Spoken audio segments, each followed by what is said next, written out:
إن تنصروا الله ينصركم ويثبت أقدامكم. Assalamualaikum warahmatullahi wabarakatuh.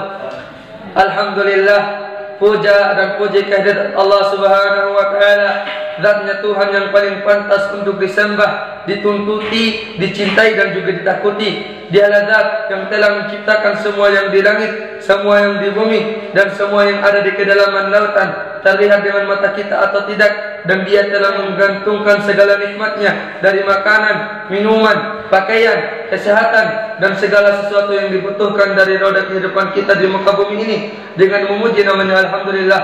Maka sangat wajar kalau kita sering mengucapkan kalimat yang mulia ini. Dan mari kita panjatkan salam hormat kepada manusia terbaik. Siapa yang mengikutinya pasti hidupnya tentram, bahagia, karena tahu mana yang halal dan mana yang haram, mana yang diperintahkan dan mana yang dilarang oleh Sang Pencipta. Dan dia juga yang menutupi risalah kerasulan dan kenabian dari langit.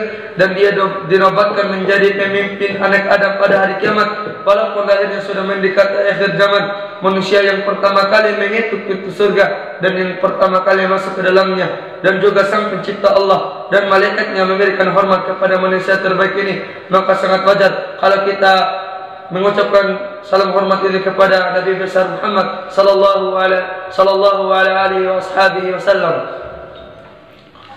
Sesungguhnya Al-Quran diturunkan tidak lain kecuali untuk satu tujuan yang agung, yaitu sebagai pelajaran dan hukum. Adapun pada saat ini banyak manusia yang meninggalkan kitab yang agung ini, tidak mengenalnya kecuali hanya pada saat-saat tertentu saja. Di antara mereka ada yang hanya membacanya saat ada kematian, di antara mereka ada yang hanya menjadikannya sebagai jimat, dan di antara mereka ada yang mengenalnya pada saat bulan Ramadan saja. Memang benar bahwasanya bulan Ramadan adalah bulan Al-Quran. Kita dianjurkan agar memperbanyak membaca Al-Quran pada bulan ini. Namun tidak sepantasnya seorang muslim berpaling dari kitab yang mulia ini di luar bulan Ramadan, karena Allah Subhanahu wa taala telah menjanjikan keutamaan yang begitu banyak bagi para pembacanya meskipun di luar bulan Ramadan. Dan di antaranya adalah yang pertama, orang yang selalu membaca Al-Quran akan memperoleh kesempurnaan pahala. Sebagaimana Allah Subhanahu wa taala berfirman, "Innal ladzina yatluna kitaballahi wa aqamus salata wa anfaqu mimma razaqnahum sirran wa alaniyatan yarjuna tijaratan lan tabura." Sesungguhnya orang-orang yang selalu membaca Al-Quran, yaitu sesungguhnya orang-orang yang membaca kitab Allah Al-Quran, mendirikan salat dan menginfakkan sebagian dari rezeki yang kami anugerahkan kepada mereka dengan diam-diam dan terang-terangan. Mereka itu mengharapkan perniagaan yang tidak akan merugi, liwaqfiyahum ujurahum wa yazidahum min fadlihi innahu ghafurur syakur, agar Allah menyempurnakan kepada mereka pahala mereka dan menambah kepada mereka dari karunia-Nya. Sesungguhnya Allah Maha Pengampun lagi Maha Mensyukuri. Berkata Qatadah Al-Harri rahimahullah, apabila membaca ayat ini beliau mengatakan ini ayat untuk para pembaca Al-Quran. Yang kedua, orang yang selalu membaca Al-Quran akan diberikan syafaat pada hari kiamat. Sebagaimana Rasulullah sallallahu alaihi wasallam bersabda, "Iqra'ul Qur'ana fa innahu ya'ti yaumal qiyamah syafi'an li ashabihi." Bacalah Al-Quran karena Al-Quran akan datang pada hari kiamat syafi'an li ashabihi, untuk memberi syafaat bagi yang membacanya. Dan beliau sallallahu alaihi wasallam juga bersabda, "As-siyam wal Qur'anu yashfa'ani lil 'abdi yaumal qiyamah. Yaqulu siyamu ay rabbi mana'tuhu at-ta'ama wasyahwata bin nahari fashaffi'ni fihi, wa yaqulu al-Qur'anu ويقول القرآن منعته النوم بالليل فشفعني فيه قال فيشفعاني." Puasa dan Al-Quran akan memberikan syafaat kepada hamba kelak di hari kiamat. Puasa berkata, "Ya Rabbu, aku telah mencegahnya dari memakan makanan dan menyalurkan sahabatnya pada siang hari, maka izinkanlah aku memberi syafaat kepadanya." Dan berkata Al-Quran, "Aku telah mencegahnya dari tidur di waktu malam, maka izinkanlah aku memberi syafaat kepadanya." Dan Nabi bersabda, maka keduanya memberikan syafaat. Oleh karena itu, dianjurkan agar memperbanyak membaca Al-Quranul Karim, terutama di bulan Ramadan, karena bulan ini merupakan bulan Al-Quran.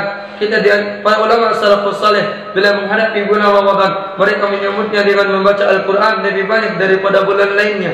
Mereka menyibukkan diri mereka dengan tadarus Al-Quran, mempelajarinya, mengajarkannya, dan qiyamul lail dengan membaca ayat-ayatnya, agar mereka beruntung mendapatkan syafaat dari puasa dan Al-Quran yang mereka baca, serta mendapatkan ridha dan surganya dari Allah Subhanahu wa taala. Ma'asyiral muslimin yang dirahmati oleh Allah Subhanahu wa taala, Yang ketiga, orang yang membaca Al-Quran akan dilipat gandakan pahalanya. Rasulullah sallallahu alaihi wasallam bersabda, "Man qara'a harfan min kitabillahi falahu bihi hasanatun wal hasanatun bi asyri amsalha. La aqulu alif lam mim harfun, walakin alifun harfun wa lamun harfun wa mimun harfun." Barang siapa yang membaca satu huruf dari kitab Allah Al-Quran, maka baginya satu kebaikan, dan satu kebaikan itu dilipat gandakan menjadi 10 pahala. Aku tidak mengatakan alif lam mim itu adalah satu huruf, akan tetapi alif satu huruf, lam satu huruf, dan mim satu huruf. Yang keempat, membaca Al-Quran adalah perhiasan ahlul iman, sebagaimana Rasulullah SAW bersabda yang artinya, perumpamaan orang mukmin yang membaca Al-Quran itu bagaikan jeruk limau, harum baunya dan enak rasanya. Dan perumpamaan orang mukmin yang tidak membaca Al-Quran itu bagaikan buah kurma, tidak ada baunya namun enak rasanya. Dan perumpamaan orang munafik yang membaca Al-Quran itu bagaikan buah raihanah, tidak harum baunya tapi pahit rasanya. Dan perumpamaan orang munafik yang tidak membaca Al-Quran itu bagaikan buah hanzal, tidak ada baunya dan pahit rasanya. Yang kelima, membaca Al-Quran tidak sebanding dengan harta dunia, sebagaimana Rasulullah SAW bersabda, "Ayuhibba ahadukum idza raja'a ila ahlihi an yajida fihi thalatha khalifatin nidamin simanin." Qulna na'am. Qala fa thalatu ayatin yaqra'u bihinna ahadukum fi salatihi khairul lahu min thalathi khalifatin nidamin simanin. Apakah salah seorang di antara kalian senang bila pulang kepada keluarganya dengan mendapatkan 3 ekor unta khalifat yang gemuk-gemuk?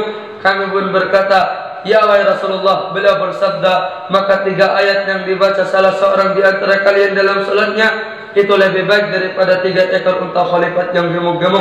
Harta yang paling dicintai orang Arab pada waktu itu adalah unta khalifat. Apabila unta khalifat yang besar lagi gemuk, maka itu memiliki nilai kekayaan yang besar yang diperebutkan manusia. Maka sesungguhnya belajar atau membaca satu ayat dari kitab Al-Quran itu lebih baik di sisi Allah daripada unta tersebut. Bersegera membaca Al-Quran lebih banyak manfaatnya daripada berdesak-desakan memperebutkan harta dunia yang akan sirna, tidak meninggalkan bekas. Adapun bacaan Al-Quran, maka pahalanya tersimpan untukmu. Maka berbahagialah Ahlul Quran dengan karunia yang agung dan kedudukan yang tinggi ini. Maka sungguh sangat mengherankan orang yang masih bermalas-malasan untuk membaca Al-Quran, bahkan berpaling darinya. Mungkin ini saja yang bisa saya sampaikan. Lebih dan kurangnya saya mohon maaf. Akhirul kalam. Assalamualaikum warahmatullahi wabarakatuh.